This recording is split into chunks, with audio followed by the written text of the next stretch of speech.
What's the best smartphone gimbal or stabilizer in 2018? In this video, we compare two of the leading options, the Zhiyun Smooth 4 and the DJI Osmo Mobile 2, and cover everything you need to know. Hey, it's Justin Brown here from Primal Video, where we help you amplify your business and brand with video. If you're new here, then make sure you click that subscribe button, and all the links to everything we mentioned in this video, you can find linked in the description box below. Just before we jump into it, I did actually have to Google to try and find out how to pronounce Zhiyun. It's Zhiyun.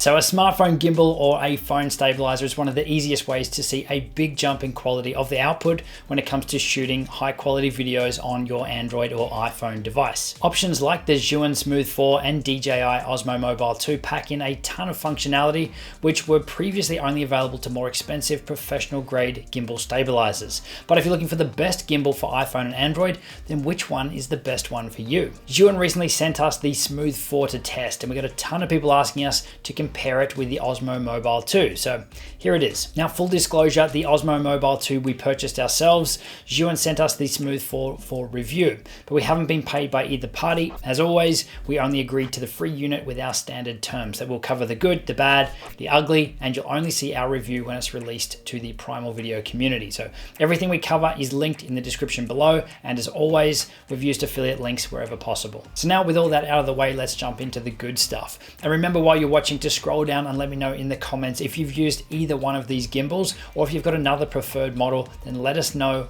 which one you liked and why. And once we're done with the review, make sure you stick around because I'll also share my top recommended app that we use to get the most out of any smartphone gimbal. Now, unboxing both of these stabilizers, both of them come with a hard foam case and a USB charging cable. But the Smooth 4 also comes with a mini tripod or some tripod legs that you can screw onto the bottom of the device, and it will freestand by itself. So looking at the two units then side by side, following on from that, both of them do have the standard tripod thread on the bottom so that you can mount them to things like tripods or even suction mounts. Both of them will hold and work with most of the phones available today, right from the smaller phones up to the larger phones like the Note 8 and the iPhone 8 Plus. The Smooth 4 is just a little bit longer, and it also weighs just a little bit more as well, coming in at around 547 grams compared to the Osmo's 485 grams. So really not a huge difference there. I personally think that the build quality on the Smooth 4 is much higher quality. Both of them are a plastic build,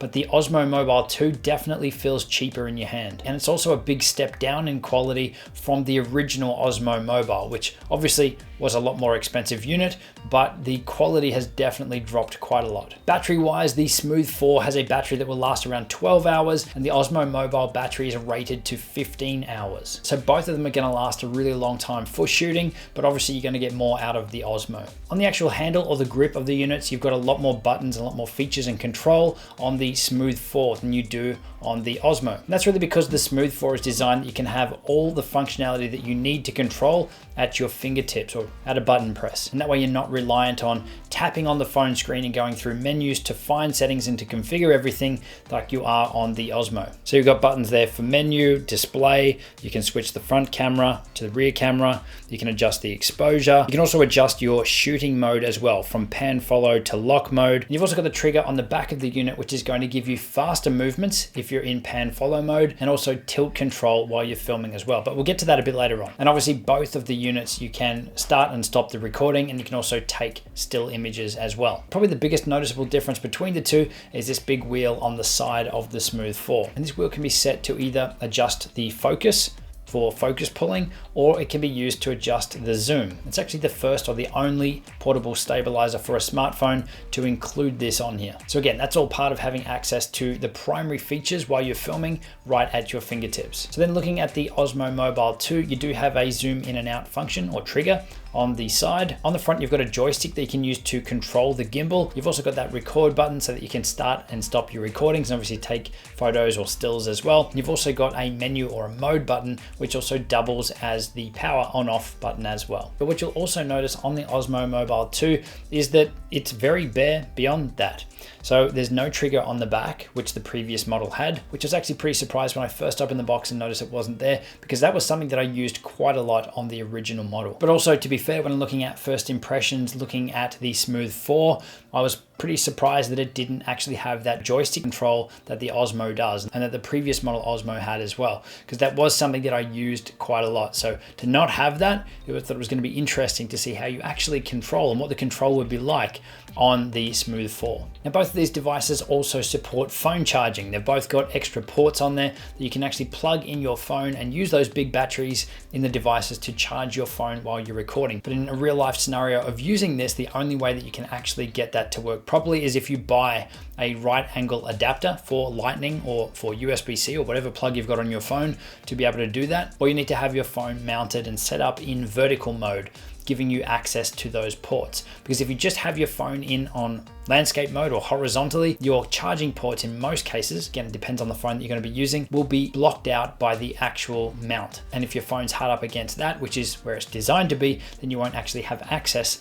to those ports. But both of these devices do support portrait or vertical video. So if you're going to be using them for things like Instagram stories, then they work really well for that. Okay, so that's a little bit about the two units and a couple of the differences and standout features. But now let's take a look at the actual stabilization. How good are these devices for creating smooth video footage, and how user-friendly or how good are these devices to actually use? But I've got to say, in all of our testing, I would say that the quality of the actual stabilization is almost indistinguishable between the two. They both do a fantastic job at stabilizing your footage, whether you're on iPhone or Android, whether you're in landscape or whether you're in portrait. If you just saw some footage shot on either one of them, you wouldn't be able to pick them apart and say, yep, that one was clearly shot on the Smooth 4 and that one was shot on the Osmo. You would not be able to tell them apart. So when it comes to which one is the best for stabilizing your videos, I would say that they are 100% on par and that you won't be able to tell the difference. Now, actual usability and setup of these devices is really straightforward. They're almost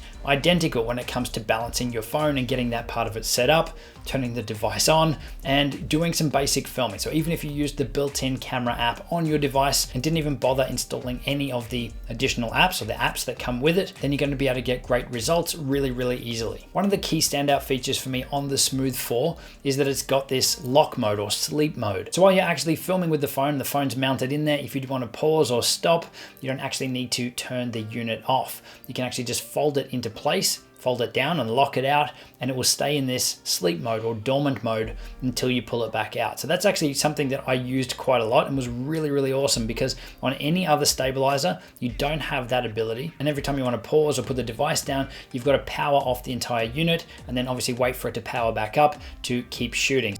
And when it comes to actually controlling the device and moving it around, I found that the Smooth 4 to be much more responsive, and it's so much easier to get it pointing where you want and lock that down and get the shots that you want with the Smooth 4. And really the key thing that makes it so simple is the different shooting modes that you've got direct access to with the buttons and the triggers on the device. It's actually also got a third shooting method or shooting feature that you've got that you don't have on the Osmo Mobile. So both of them will have the ability to shoot in pan follow mode, which is where wherever you're pointing the gimbal and twisting the gimbal, it's going to follow along. They also both have lock mode, where no matter where you actually move the gimbal, it's going to stay locked and pointing at whatever you've got it locked at. But the additional feature, or the additional control that you get with the Smooth 4 is using the triggers on the back. And the top trigger is going to let you adjust the actual tilt, so the up and down movement. So when you're not pressing the trigger down, the actual tilt isn't going to happen. If you want to be able to tilt it up and down,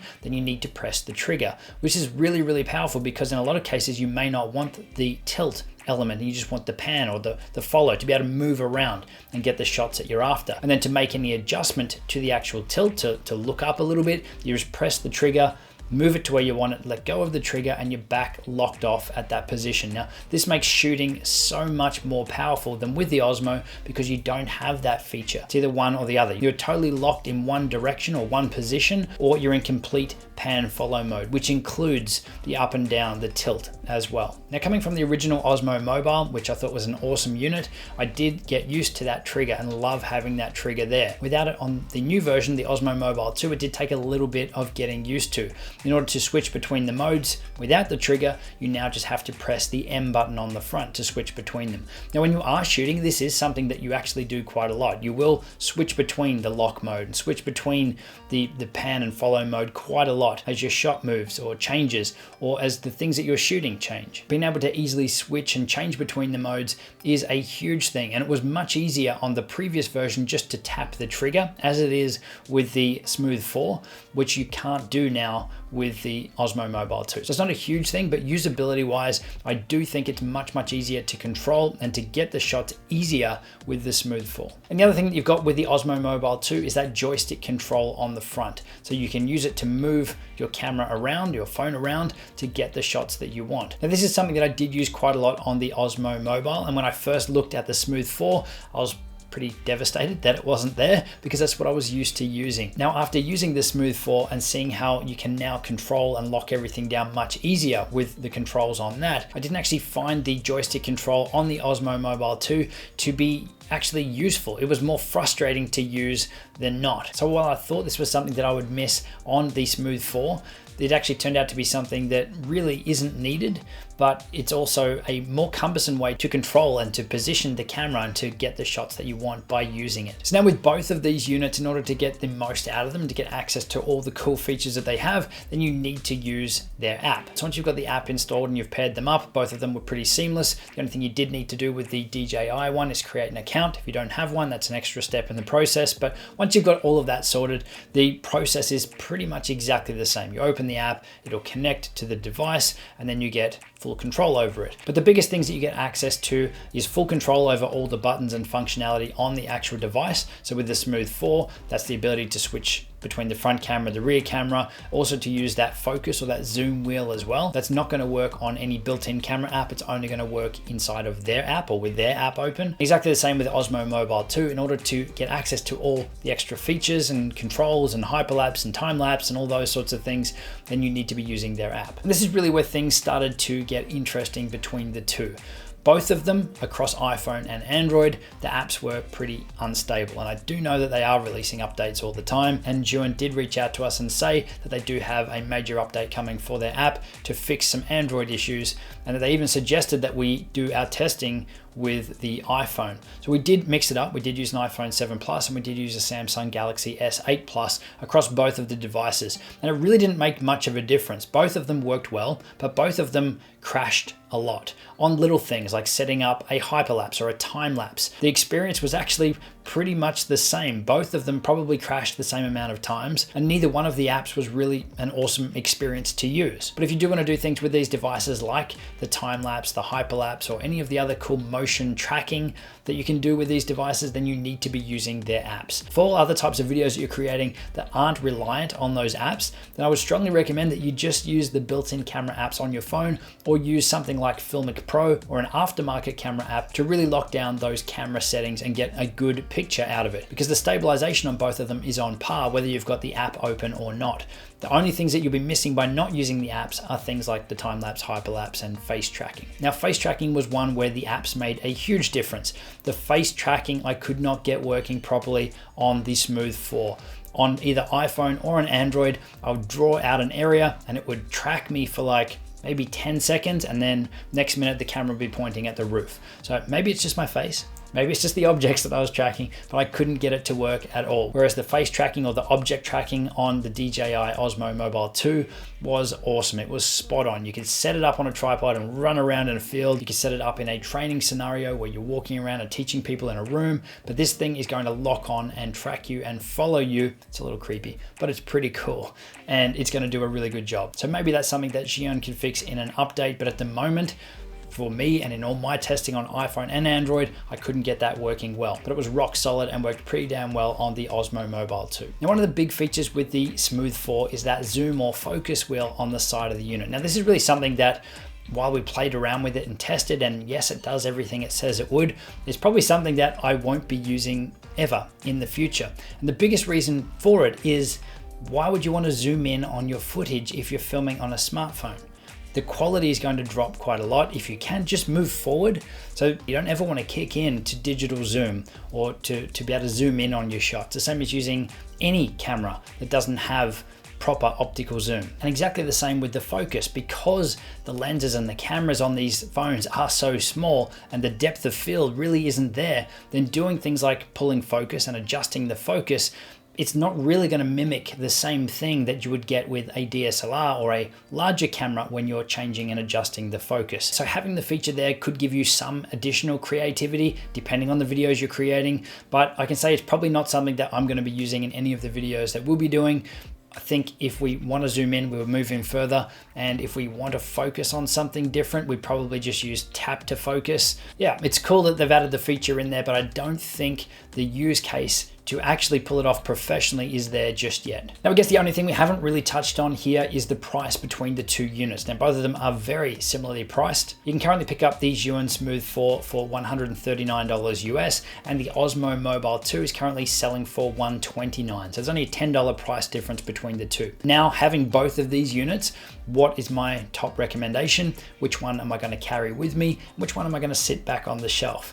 Well, for me, it's going to be the Smooth 4. I really like the level of control that you've got with all the buttons on the actual handle, and probably more so the level of control that you have over your shot and locking your shot, and the different follow modes and locking modes that you've got, especially with that trigger on the back. That trigger is an absolute game changer. And even pressing the trigger down, it kicks in another mode where you're in like a super fast mode. So if you're filming something like motorsport, or there's lots of quick action, you need to move the gimbal around fast, then it's got this fast paced mode, all just triggered by using the trigger on the back of the device as well. So for me, hands down, usability, it's going to go to the Smooth 4. Now, obviously, if I did have to do something with object tracking or facial tracking, then it's going to go hands down to the Osmo Mobile. So if you aren't looking for the most amount of control, but you really want to have all these extra features in the app, things like object tracking, then the Osmo Mobile 2 might be for you. But I'm sure this is something that Zhiyun can fix with a firmware update, or hopefully they can, because then this will make it the overall king by far.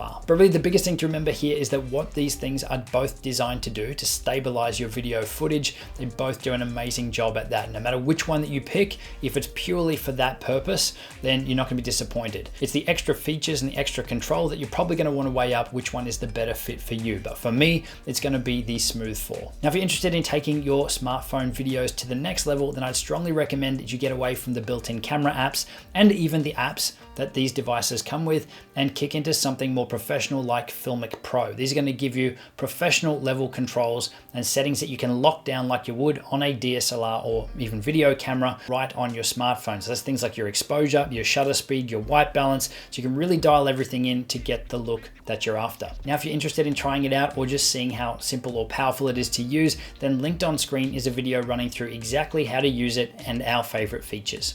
And I'll see you soon.